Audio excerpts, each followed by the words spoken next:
जोहार साथियों, आप सभी का यहाँ पे स्वागत है। हमारे साथ हैं पांडे जी और अनिल जी। पांडे जी कुछ आज विशेष चर्चा करेंगे।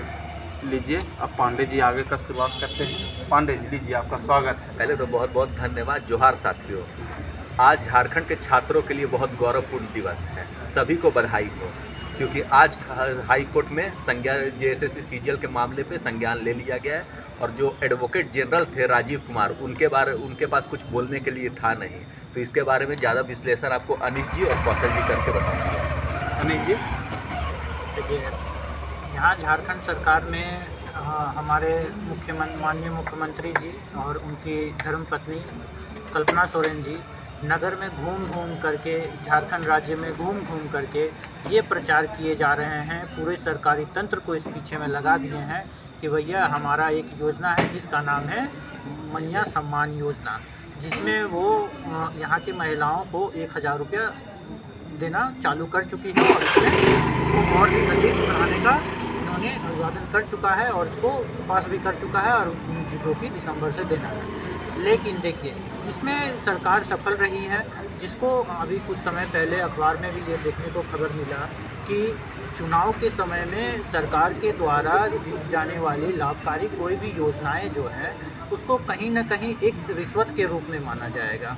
तो इससे हमें ये बेहतर रूप से समझने की आवश्यकता है कि इस वर्तमान रणनीति चुनाव का जब रन चल रहा हो, तो उस बीच में ऐसे योजनाओं लोगों को लुभाने के लिए लगे हुए हैं, और सरकार ने लुभाने के लिए तरह तरह के हथकंडे अपनाए हैं, जिसमें वो लोगों को सीधे तौर पर पैसे देने का प्रयास कर रहे हैं। तो हम युवाओं को, हम जनता को ये समझना होगा कि कहीं ना कहीं हम झारखंड वासियों को, हम युवा को सरकार के द्वारा रिश्वत देने का प्रयास किया जा रहा है, और हम इस रिश्वत में नहीं फंसने वाले हैं। हाँ, आज का एक अहम मुद्दा ये है कि सरकार कहीं ना कहीं मैया योजना में अपनी सफलता तो गिनवा रही है, लेकिन वो सरकारी तंत्र में और अपने जो कि संवैधानिक पद पर बैठे हुए जो लोग हैं उनको लेकर के भी उनका काफ़ी विच्छेद रहा है। अभी हाल में ही हमारे माननीय मुख्यमंत्री जी ने स्टेटमेंट दिया था कि ये जो झारखंड राज्य में चुनाव आयोग के द्वारा जो चुनाव करवाना है विधानसभा को लेकर के, जिसमें वो काफ़ी हड़बड़ाई हुई है या जल्दी कराने के लेकर के है, तो इस मुद्दा पे मुझे लगता है कि माननीय मुख्यमंत्री जी को इस तरीके का स्टेटमेंट नहीं देना चाहिए, क्योंकि जहाँ तक संवैधानिक तौर तरीके की बात है तो यहाँ पे स्पष्टता मेंशन है कि चुनाव आयोग को जो तिथि है उस तिथि के 6 महीने के राउंड में वो किसी भी तारीख को निश्चित कर सकती है। तो कहीं ना कहीं वो संवैधानिक मुद्दों को लेकर के, संवैधानिक जो पदों पे लोग बैठे हुए हैं उसके ऊपर भी उंगली उठाने का प्रयास करती है। और तो आज इसी में ही आज भी हमारे यहाँ कोर्ट में सीजीएल को लेकर के बहुत सारे मुद्दे को रखा गया था, तो उस पर हमारे मित्र कौशल जी इसमें चर्चा करेंगे।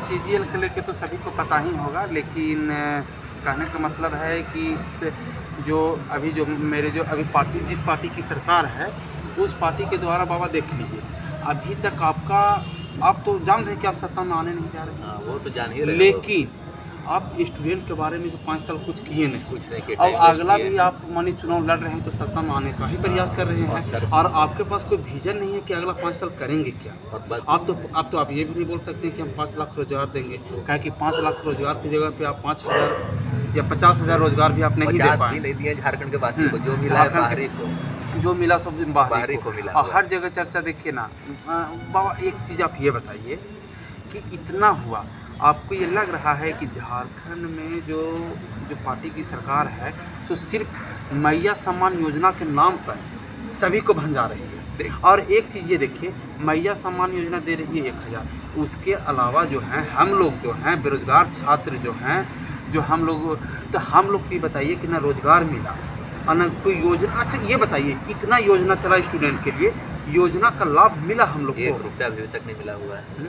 अब बेरोजगारी भत्ता के नाम पर मजाक हुआ कि नहीं? कुछ नहीं मिला। मैंने 5 साल में आप नौकरी नहीं दी। बेरोजगारी भत्ता पे तो फॉर्म भी नहीं भराया गया है, फॉर्म भी नहीं बना है। और देखिए इसी चलते, और इनके पास कोई अगला 5 साल का कोई रोड मैप भी नहीं है कि हम करेंगे क्या, और इनके पास मैनिफेस्टो भी नहीं है, और हम लोग बहुत प्रयास। आज कोर्ट के माध्यम से हेमंत सरकार को बहुत बड़ी तमाचा पड़ चुकी है, क्योंकि हाई कोर्ट ने सीधे तौर पे अभी ये जेएसएससी सीजीएल के मामलों को संज्ञान में लेकर ये बता दिया है कि हेमंत सरकार, अब आप मैया योजना, आपको तो आदत हो गया पेपर लीक करने का। Paper leak in the sense कि अब चुनाव से पहले भी ये पेपर लीक कर रहे हैं। पेपर लीक का मतलब कि 2500 मैया योजना में दे रहे हैं। ये क्यों दे रहे हैं? क्योंकि वोट मिल जाए। मतलब पूरे बाबा 2500 दे नहीं रहे, दिसंबर से 2500 देंगे। 1000 रुपया दे रहे हैं और 2500 कर चुके हैं, ठीक है। तो इसके पीछे क्या है कि ये पेपर लीक इसमें भी है, क्योंकि अब जानते हैं कि 5 साल तो कुछ किए नहीं है और पैसा देकर क्या कर रहे हैं कि वोट खरीद रहे हैं। और ऐसे जेएसएससी सीजीएल का एग्जाम में भी ये किए हैं कि पैसा 25-25 लाख ले लिए हैं, यहाँ 2500 दे रहे, 25 लाख लेके 2500 रुपया दे रहे हैं। बाबा एक चीज़ बताइए कि हम 2500 पर विश्वास क्या करें? आप ये चीज़ें बताइए कि हम लोग को जो बेरोजगारी भत्ता जो बोले थे, तो अभी 5 साल में बेरोजगारी भत्ता मिला है? बेरोजगारी भत्ता झारखंड सरकार में मिलने वाली नहीं है। बस और एक चीज़ और बताते हैं कि बेरोजगारी भत्ता मिलने वाली नहीं है, और प्लस में बेरोजगार और कर दिया गया है। बेरोजगार और कर दिया गया, और हर तरह से बेरोजगार कर दिया। आपको मेंटली फिजिकली हर तरह से वीक किया जा रहा है। क्योंकि देखिए, उत्पाद सिपाही में आपको दौड़ा दिया गया, एग्जाम लिया नहीं गया, उसके बाद 20 मौत हो जा रही है। उसके बाद आप देखिए कि आपके पास कोई विजन नहीं है, कोई वैकेंसी का है नहीं, तो लोग पढ़ेंगे क्यों? पढ़ेंगे, पढ़ने में किसी को मन नहीं लगेगा। अब पढ़ेंगे नहीं तो उनका बुद्धि क्षमता कम होगा। बिल्कुल बिल्कुल अनिल पांडे जी जी, बोले बिल्कुल पांडे जी, आपने सही बोला है। देखिए, यहाँ पे 2 शब्द आता है, एक आता है नौकरी और एक आता है रोजगार। ठीक है, ये 2 शब्द है जिसमें शुरू में हमारे माननीय मुख्यमंत्री का जब चुनाव में वो दौड़ रहे थे, लोगों से अपना समर्थन मांग रहे थे, तो उस बीच उन्होंने बोला था कि हम लोगों को 1 साल में 5 लाख नौकरी देंगे। उन्होंने नौकरी का बात किया था। ठीक है, चलो नौकरी का उन्होंने बात किया तो 1 साल में उन्होंने 1 लाख क्या 5000 भी नहीं दे सके। 1 साल में 5 साल में नहीं दे पाए। बिल्कुल, पूरे 5 साल में भी नहीं दे पाए वो। लेकिन एक बात यहाँ पे ये देखिए कि जब कुछ बीच में गांव के लोगों ने उनसे पूछा कि भैया आप जो हैं, आप कहीं ना कहीं रोज़गार को, नौकरी के मुद्दे को लेकर के सत्ता में आए हैं, उसके लिए क्या कर रहे हैं, तो वो बोलते हैं कि भैया आप नौकरी के पीछे क्यों लगे हुए हैं, आपको ट्रांसफ़र, पोस्टिंग और भी बहुत सारे समस्याएं होती है उसमें, आप मुर्गी पालन कीजिए या और भी जो भी रोज़गार होती है।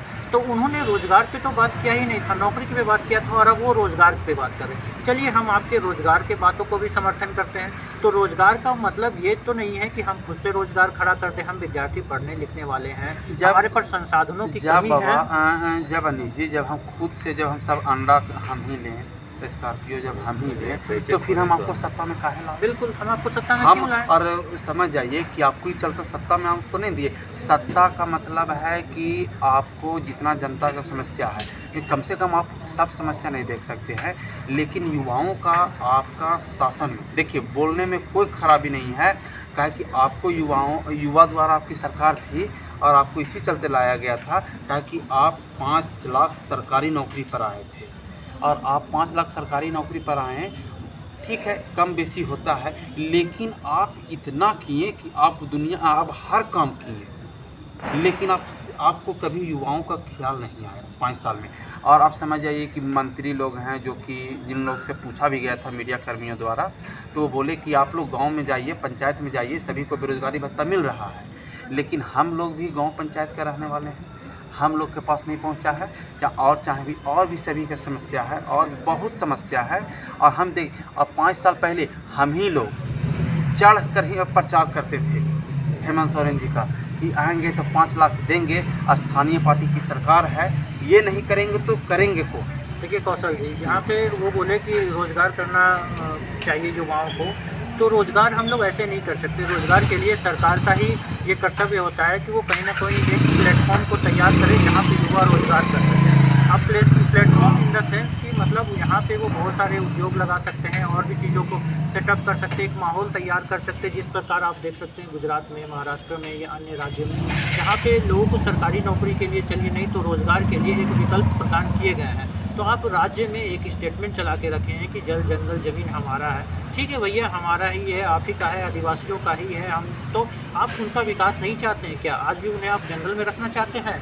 आप उनके रोज़गार को लेकर के क्यों नहीं कदम उठा रहे? क्यों नहीं? और एक चीज़ अनिल जी, हम लोग भी जो हैं, तो हम लोग भी गाँव का आदमी हैं। हम लोग के पास बहुत आदमी का सवाल आता है, बहुत आदमी ये भी बोलते हैं कि हम लोग बाहरी हैं, और जो सवाल करते हैं ना वो खुद बाहरी हैं। और कहने का मतलब है कि आपको जितना का स्थानीय जो 1932 कर रहे हैं ना, आप लोग को 1932 से पहले देंगे। इनके पास स्थानीय तो अभी 5 साल में बना ही नहीं पाए। अब बीजेपी की जो स्थानीय नीति थी उसी पे ये चल रहे हैं। इन्हें 5 साल में एक बता दिया जाए कि इन्होंने किया क्या, ना स्थानीय बना पाए, ना नौकरी दे पाए, ना बेरोजगारी भत्ता दे पाए।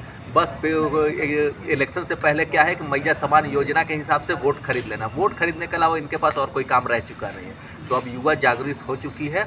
अब युवा को, यूथ के पास इतना पावर है, इतना पढ़ चुके हैं युवा। 5 साल तो जेएसएससी का तैयारी करते करते इतना नॉलेज हो ही गया है कि क्या करना है क्या नहीं करना। तो उनको पता है कि इस सरकार को पूरी तरह से उखाड़ के इस बार फेंक दे। चलिए ठीक, पांडे जी जोहार, और आगे फिर बोला जाएगा। अभी के लिए जोहार अनिल जी, जोहार, और सभी साथियों को जोहार।